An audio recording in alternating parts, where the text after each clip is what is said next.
everyone, welcome to my channel, Let's Homeschool Together.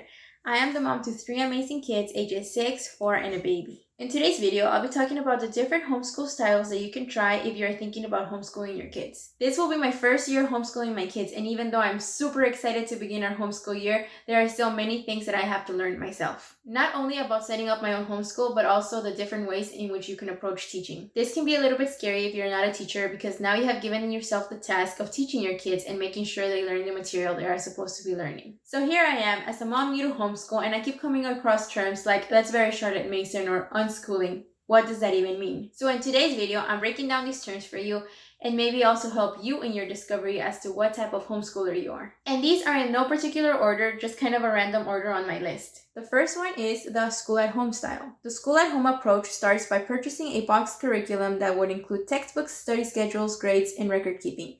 You can imagine a kid sitting at a kitchen table with books laid out in front doing classwork. This boxed curriculum might even be the same used in your local public or private school. This can also be referred to as traditional homeschool and probably how most people who don't know anything about homeschool would imagine it. It's like receiving a public education but at home, if that makes any sense. The advantage of this style is that families know exactly what to teach and when to teach it.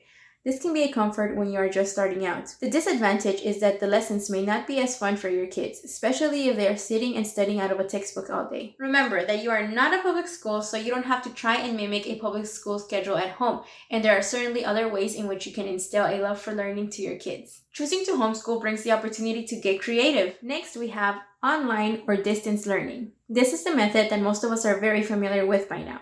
With the sudden school closure, everyone who had children enrolled in school was automatically pushed into this approach. There's not much explanation for this. As many of you might have already experienced, students need internet access to sign in daily at a scheduled time and watch pre-recorded or live lessons. Even though everyone now knows about distance or online learning, you might or might not know that this is something that already existed prior to the shutdown. There are companies that offer this service, and you've probably seen their ads. This method takes a huge weight off your shoulders because you don't have to worry about teaching the material yourself or worry about record keeping. If this is a particular method that you have enjoyed, then you don't necessarily have to enroll with a virtual learning company, since this is something most public schools will offer in the fall for free anyway, depending on where you live. However, if this is something neither you or your child enjoy, then ditch your school district altogether and homeschool on your own. Even though this may be considered homeschooling, know that homeschool can look very different than having your child sit in front of a computer every day. After all, if you're looking into homeschool, you are probably looking for a learning environment where your child can thrive. The unschooling style. Unschooling is also known as natural, interest-led learning or child-led learning. Unschoolers learn from everyday life experiences and do not use school schedules or formal lessons. Instead, children here are empowered to learn for themselves instead of having a teacher handing out the information through lessons. Unschooled children follow their interests and learn in much the same way as adults do, by pursuing an interest or curiosity. John Holt, who was a school teacher and founder of the unschooling movement, wrote, and I quote, "We can see that there is no difference between living and learning, that living is learning, that it is impossible and misleading and harmful to think of them as being separate. Children have been learning all the time for all of their lives before they met us. In this educational philosophy, there isn't a specific time set aside to do school. Instead, the child is learning all the time." In this method, unschooled children learn their math, science, reading, and history through following their own interests and setting their own learning goals and following their own pace. In contrast to being part of a classroom where the teacher gives assignments and sets a specific pace for the entire class. I know that when I first came across that term, I was like, what? That sounds way too odd. I thought to myself, how can a child learn if you just let them do whatever they want? But the more I thought about it and read, it started to make sense. When your baby is born, your baby knows nothing and has to learn everything from talking to walking, then potty training. Then as a toddler, everything is about learning every day. All of us as human beings are naturally inclined to learning. When there is something we really want to know about, we'll watch videos, read books, and articles. It's kind of like we give ourselves our own research project. I think at first I imagined that letting your kids do whatever they want was them turning on the TV instantly or watching nonsense videos on YouTube all day or playing video games. But it doesn't have to be like that if we as parents take the time to listen to our children's interests and direct them to the resources so that their natural instinct for learning continues. Then we have the Charlotte Mason Method. Charlotte Mason was an educator from the late 1800s. And this method heavily revolves around the idea that a child should be educated as a whole person, and in her words, I quote, Education is an atmosphere, a discipline, a life. By atmosphere, she refers to the surroundings where a child grows up. Students of the Charlotte Mason Method go on nature walks and visit art museums. They also learn their academic subjects like geography, history, and literature from living books.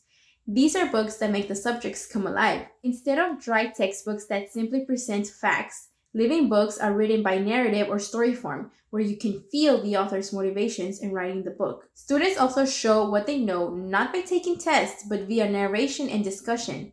According to Charlotte Mason, children should be given the time to play, create, and be involved in real life situations from which they can learn. Going on nature walks and checking out these living books is definitely something I want to include in my homeschool. Up next is Montessori. Dr. Maria Montessori was an Italian physician and educator born in 1870.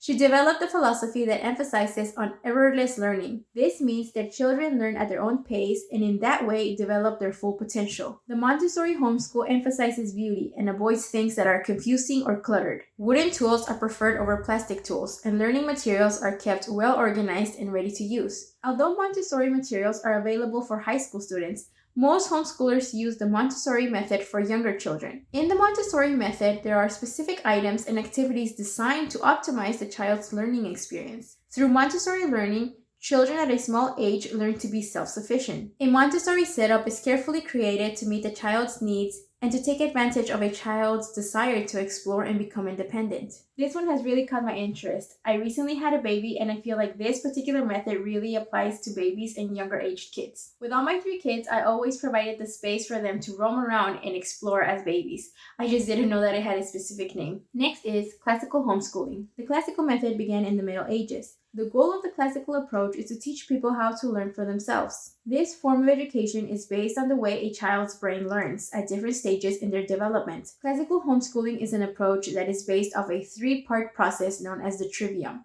which consists of grammar, logic, and rhetoric. First, younger children begin with the preparing stage, where they learn basic reading, writing, and arithmetic. The early elementary grades are used as an opportunity to absorb concrete facts. It focuses on memorization and repetition to form the building blocks for the next stage. Next, children move on to analytical thinking. They start to question why things are the way they are and what the logic behind that is, and to figure out how everything they have learned fits together and relates. Everything comes together in the rhetoric stage, where communication is the primary focus. This last stage is essentially aimed towards using the knowledge and logic they learned up to this point and be able to express themselves with original thoughts. Children begin to explore abstract thoughts and would communicate through in-depth writing, papers, reports, and also verbal communication using the skills that have been built upon earlier. This one also sounds very interesting to me, and I'm definitely going to read more into it. And lastly, we have the relaxed or eclectic homeschooling. The relaxed or eclectic homeschooling method